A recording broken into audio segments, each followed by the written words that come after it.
First, I must make a few points on the overall power sector scenario and the huge changes that the sector has seen over the last 2.5 years since Prime Minister Modi has come, and we have a very, very dynamic power Minister, Mr. Piyush Goyal. The focus clearly has moved to efficiency, to quality, to environment, to safety, to costs, and not just capacity. A comment was made by a shareholder that there is a very large amount of power capacity unutilized, and the reason that you see that capacity unutilized is because of two things. One is those plants are producing power at a very high cost, so it is better to keep them shut than to operate them. Two is, unless and until we have distribution reforms and the consumers are able to see and bear the real tariffs, then only there will be a demand. Otherwise, all the distribution companies effectively are resorting to load shedding, and that is why the power plants are not running. So it's a chicken and egg, but you have to get distribution reforms. One of the shareholders asked about coal, and it came up in the Reliance infrastructure meeting also, that should we buy ships and transport our own coal and everything else. Let me tell you that the one big transformation story of the energy sector in India has been displayed in the coal sector. I remember very distinctly 2 years ago, I would make personally multiple trips to Delhi to meet people to saying, our power plants are coming up, please supply us coal, otherwise we have no coal. We are at a situation today where India will produce nearly 600 million tons of coal, up from 400 and odd million tons to 600 million tons. Today, the scarcity of coal is a story of the past. It is a buyer's market. It is no longer a monopoly seller's market, though coal is a monopoly, it is no longer that market. If I look at the future, India will target to produce 800 to 1 billion tons of coal. So India will actually be surplus of coal. And India, I will not be surprised, will be a net exporter of coal to the world, to the region.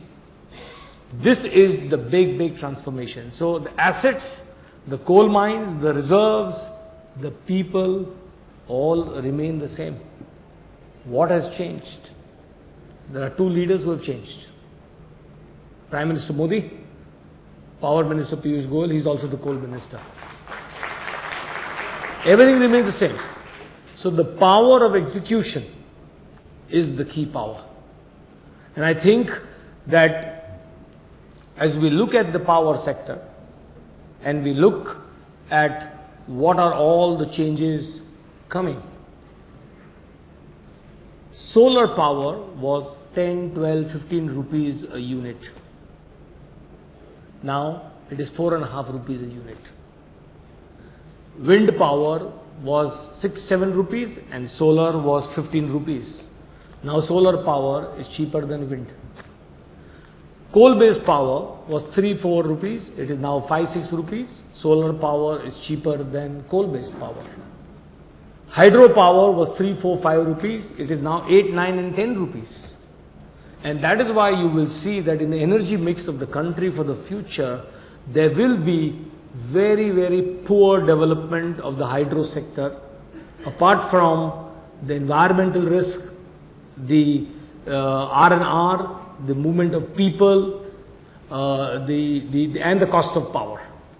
So I think that Prime Minister Modi's focus and to a question on global emission norms and clean green energy, the solar focus is the right focus.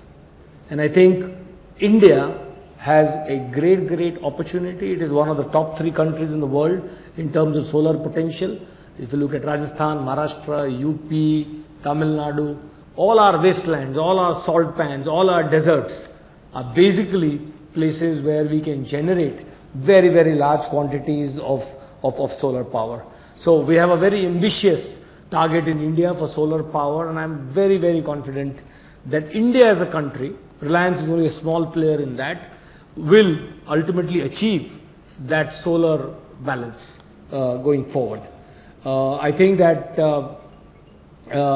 to questions regarding one of the shareholders asked a number of questions, and I just answer them. On show cause notices issued on coal, this is an industry-wide issue, and we have nothing to hide, so we made our disclosures even before we made anything. We have a very strong defense. Shareholders need not be concerned at all. The issues that you raised on MERC, on APTEL, etc., are all matters sub judice pending in Delhi or pending in the Supreme Court. We hope that we will see a resolution quickly.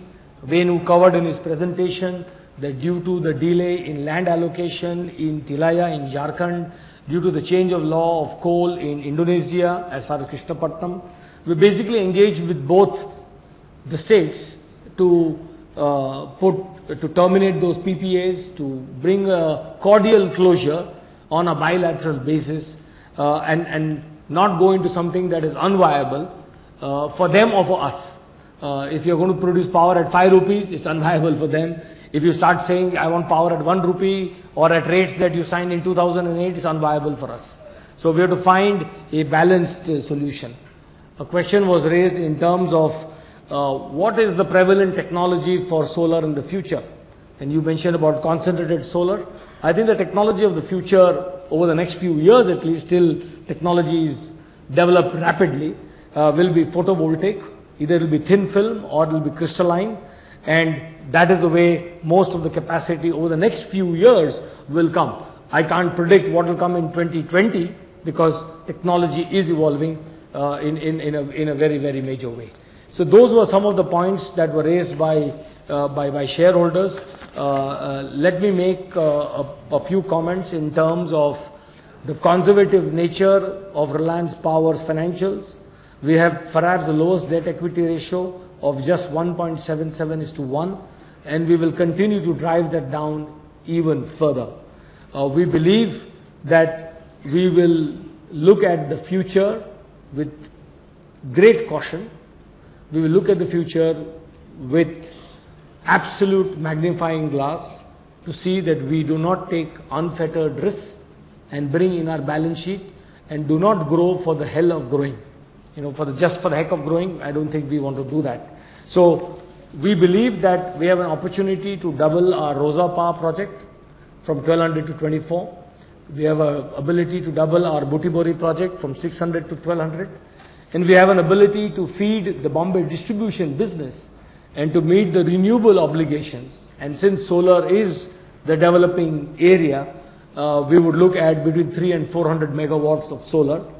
This should keep us busy over the next few years, remain our conservative profile, use our internal accruals and debt as necessary, but still remain a very, very conservative power company. I think there are no prizes being given. Most private sector debt power companies have a debt equity ratio of 4, 5, 6, 8 and infinity. So you can pick whichever number you really want. I think that we want to be one of the most efficient and one of the most profitable companies in the power sector, as we've displayed on our efficiency, on our quality, on our safety. We want to do the same thing across all our portfolio. So we are not going to count megawatts and saying that we are feeling very happy that we have got 11,000 versus somebody has got 6,000. I think we are focused on very, very different issues, and I've enumerated those issues. To a question from a shareholder, we've signed an MOU with the government of Bangladesh for setting up a gas-based power plant. The first phase is a 750 megawatts which will be set up at Meghna Ghat near Dhaka. We expect agreements to be signed shortly, and then 24 months after all agreements are closed, we will have the power plant up and running.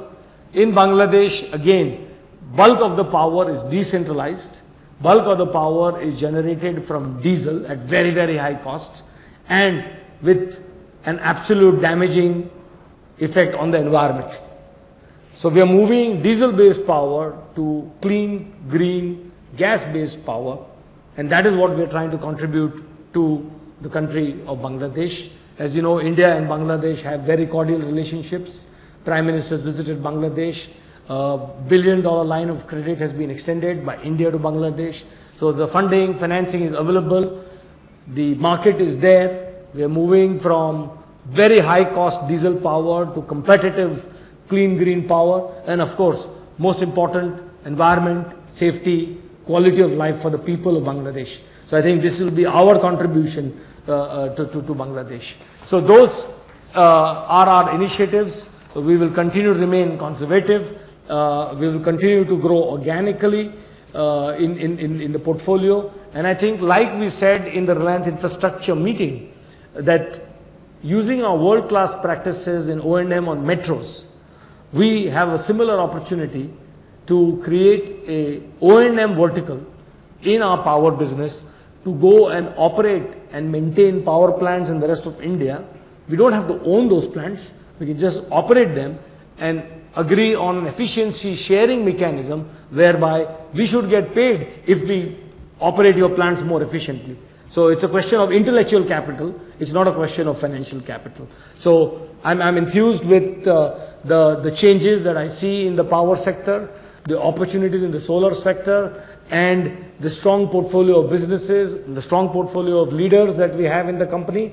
And I look forward to working hard to create value for all shareholders of Reliance Power. Thank you so much.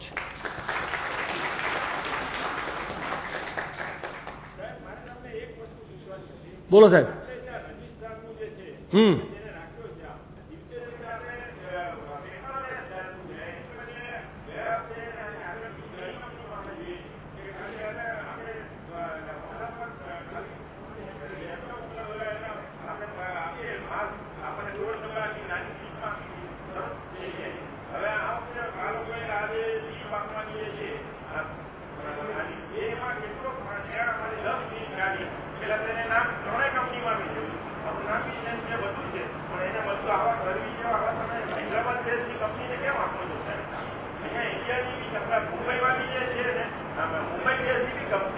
શિનોય સાહેબને ઓળખો છો? શિનોય સાહેબને ઓળખો છો? શિનોયને ઓળખો છો કે નહીં? એમને વાત કરો. એને હૈદરાબાદ સાથે કઈ મોહબત છે? તમારી વાત બરાબર છે, એ વિચારીને એનું કરશું કંઈ. As required, the company has provided remote e-voting facility to all the members of the company from September 24, 2016 to September 26, 2016. The voting rights of the members shall be in proportion to the number of shares held by them as on the cut-off date being September 20, 2016. The voting through physical ballot has also been made available to the members who attend the AGM and who have not already cast their votes by remote e-voting. The board of directors of the company have appointed Shri Anil Lohia, partner Dayal and Lohia Chartered Accountants, as the scrutinizer to scrutinize the voting process. Now, Shri Kalidas, company secretary, will guide you for voting at the meeting. Thank you, sir. Members are requested to fill up the details in the ballot given to you as per instructions contained in the said ballot paper, sign and deposit the same in the ballot boxes.